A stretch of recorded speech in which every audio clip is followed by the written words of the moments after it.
Olá, boa noite para você. A polícia pediu à justiça a prisão preventiva do empresário suspeito de atropelar e matar uma ciclista em São Paulo. Ele se apresentou nesta terça e foi liberado. Na porta da delegacia teve protesto. Muita confusão na saída do empresário José Maria da Costa Júnior, de 33 anos. Por que você fugiu? A polícia acredita que era José Maria quem estava ao volante e atropelou a cicloativista Marina Arcote, de 28 anos, no último domingo em São Paulo. O empresário chegou à delegacia no meio da tarde, acompanhado dos advogados. Não respondeu a nenhuma das 10 perguntas feitas pelo delegado. Ele se manteve calado em função dessa situação que ele se encontra emocional, mas está à disposição futuramente para prestar os esclarecimentos. O carro foi encontrado pela polícia. Estava num estacionamento e tinha marcas no para-brisa e na lataria. No prédio onde o empresário mora, imagens de câmeras de segurança do dia do acidente foram analisadas. O motorista foi indiciado e vai responder por homicídio culposo, sem a intenção de matar, e fuga do local do acidente. A polícia pediu a prisão preventiva. Caso a justiça conceda, por causa da lei eleitoral, ele só poderá ser preso 48 horas depois do primeiro turno, no próximo domingo. A polícia quer saber se outras pessoas estavam no carro do empresário. Elas também podem responder por omissão de socorro. Uma falta de dever de solidariedade, né? Porque uma vez que você praticou uma infração, seja ele um crime ou algo que deixa uma vítima, a solidariedade humana recomenda que você pare para prestar socorro. Então ele omitiu o socorro daquela pessoa, o que faz com que agrave as consequências do crime que ele praticou. Veja outros destaques do Jornal da Record. Comitê Internacional encaminha à Anvisa relatório sobre a morte de um voluntário da vacina Coronavac. Ministro Alexandre de Moraes, do STF, confirma que está com Covid-19. Governo brasileiro manifesta apoio ao projeto de telefonia 5G dos Estados Unidos. Agora, no Jornal da Record.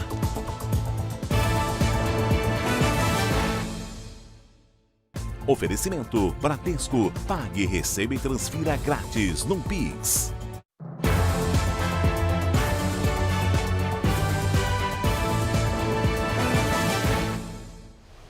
A Agência Nacional de Vigilância Sanitária recebeu o relatório de um comitê independente sobre a causa da morte do voluntário da vacina Coronavac. Vamos a Brasília com Matheus Scavazini.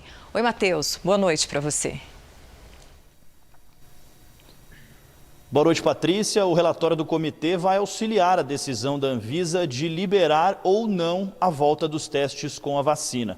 A expectativa é que eles continuem. O comitê independente é formado por especialistas de fora do Brasil e analisa dados de eficácia e segurança do estudo da Coronavac.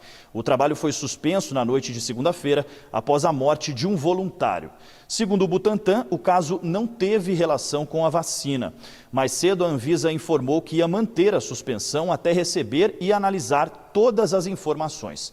E o ministro Ricardo Lewandowski, do STF, deu 2 dias para a Anvisa explicar os critérios usados no estudo e o atual estágio de aprovação da Coronavac.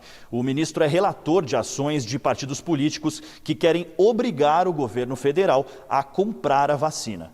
Patrícia. Obrigada, Matheus. Começa na próxima segunda-feira o teste da Fiocruz, que vai analisar a eficácia da vacina da tuberculose contra a Covid-19. Direto do Rio de Janeiro, o Pedro Paulo Filho tem mais informações. Oi, Pedro. Boa noite. Oi, Patrícia. Boa noite para você. Boa noite a todos. Olha, os profissionais de saúde aqui do Rio vão ser os primeiros nessa fila de testes.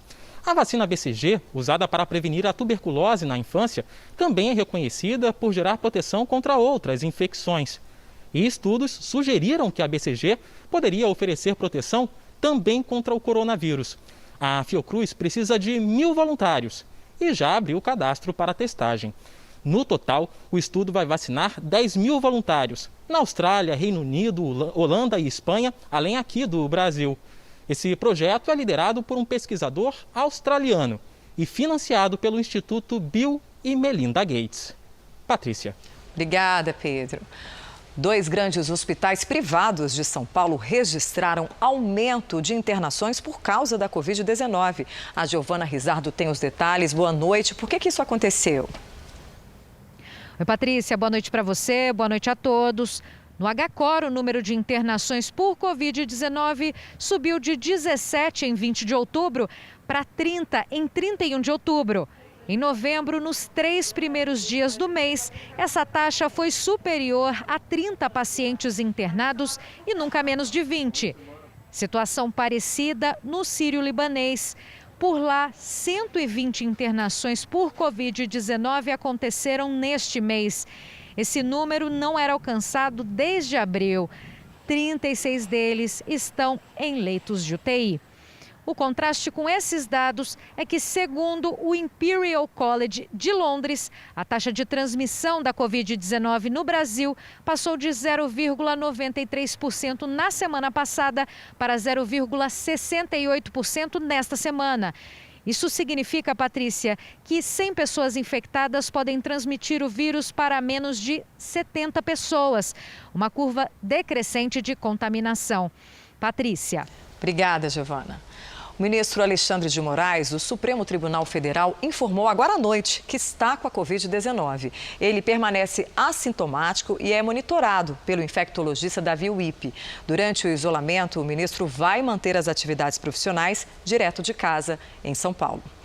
E a mineradora Vale fechou um acordo de 26 milhões de reais com o Ministério Público Federal e um grupo de índios no Pará. O Felipe Nobre explica pra gente esse acordo.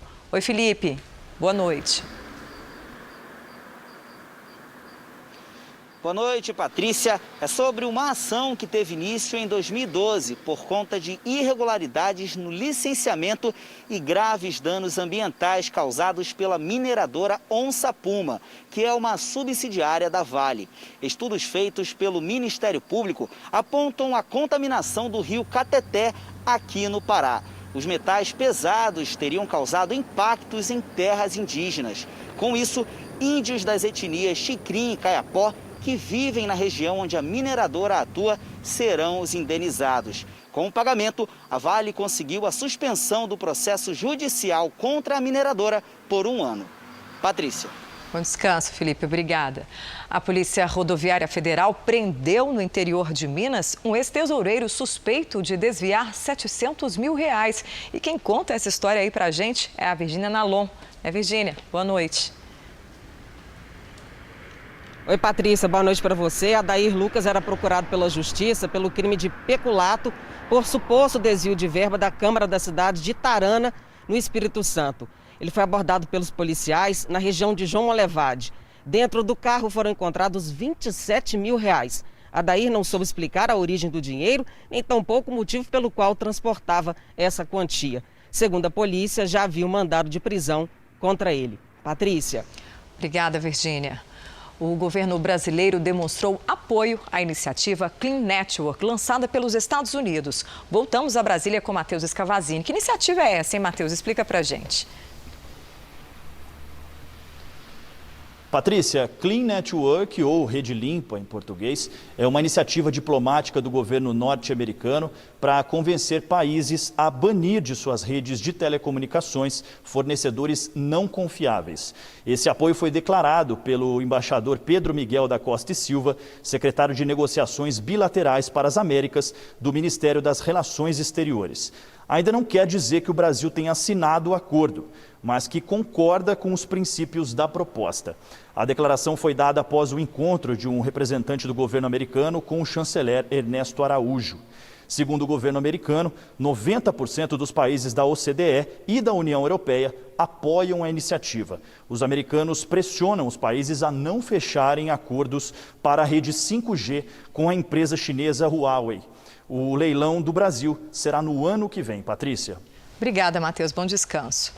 E do outro lado do mundo, já se fala em 6G. A China colocou em órbita o primeiro satélite de testes dessa tecnologia aí. E a correspondente Silvia Kikuchi tem as informações ao vivo, direto de Tóquio. Boa tarde aí para você, Silvia. Boa noite, Patrícia, e a todos que nos acompanham. O satélite foi lançado de uma na província de Shanxi na sexta-feira, mas a mídia estatal chinesa só divulgou a informação nesta terça-feira. A tecnologia 6G vai testar a comunicação no espaço e, segundo os chineses, vai alcançar uma velocidade 100 vezes maior que a atual 5G. O governo de Pequim espera que a população tenha acesso ao 6G antes de 2030. A Coreia do Sul também desenvolve um projeto com a mesma tecnologia. Patrícia. Obrigada, Silvia. Bom trabalho.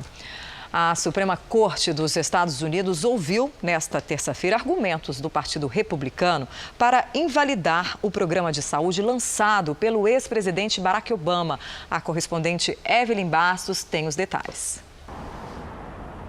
A decisão só sai no ano que vem, mas a Suprema Corte sinalizou a manutenção do programa de saúde Affordable Care Act, mais conhecido como Obamacare. 5 dos 9 juízes deram a entender que a lei será mantida. O programa já foi contestado juridicamente em 2 outras ocasiões, mas sobreviveu. Hoje, mais de 20 milhões de americanos têm a cobertura deste seguro-saúde. Nesta quarta-feira, Trump vai fazer a primeira aparição pública desde que a vitória de Joe Biden foi projetada no sábado. Ele e a esposa Melania vão visitar o Cemitério Nacional de Arlington, em homenagem ao Dia dos Veteranos de Guerra. O evento este ano não será aberto ao público por causa da pandemia, Patrícia. Obrigada, Evelyn. Uma das vozes mais importantes na liderança palestina morreu nesta terça-feira devido a complicações provocadas pelo coronavírus. E quem tem os detalhes é a correspondente Bianca Zanini. Saeb Erekat era secretário-geral da Organização para a Libertação da Palestina. Ele sofria de fibrose pulmonar e já foi submetido a um transplante de pulmão. O líder de 65 anos estava sendo tratado em um hospital em Jerusalém. Erekat foi uma das figuras palestinas mais conhecidas internacionalmente, sempre lutando por um Estado palestino lado a lado com Israel. Erekat participou de quase todas as negociações de paz entre o governo israelense e a Palestina desde 1991. A presidência palestina decretou luto oficial de 3 dias. De Tel Aviv, Bianca Zanini. Veja a seguir, Santos tem 27 atletas com a Covid-19.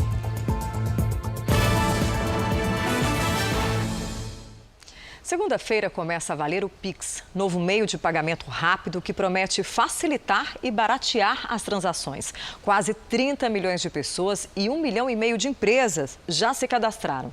E o Banco Central garante a segurança do Pix. O diretor de organização do Sistema Financeiro do Banco, João Manuel Pinho de Melo, explicou o serviço no JR Entrevista.